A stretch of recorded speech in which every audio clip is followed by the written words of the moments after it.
केबे भाबिछंती एमिति एक पुराणा दुर्गा विषय जोठी सूर्य बुड़ीबा परे केही पाद रखिबाकू भी डरंती। हाँ, आज आमे कटकर प्रसिद्ध बारबाटी दुर्ग सहित जड़ित सेही रहस्यमय आउ टिके छातीथरा कहानी भितरकू जिबा।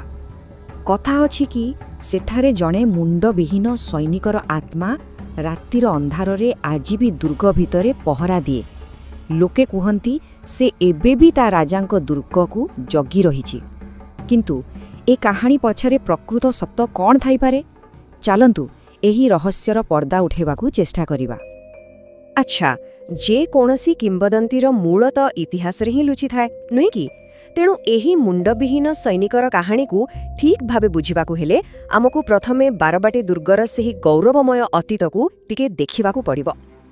बारबाटी दुर्गर कहानी आरंभ हुए आज को प्राय 14 शताब्दी रे, जतेबेले गंगवंशर राजा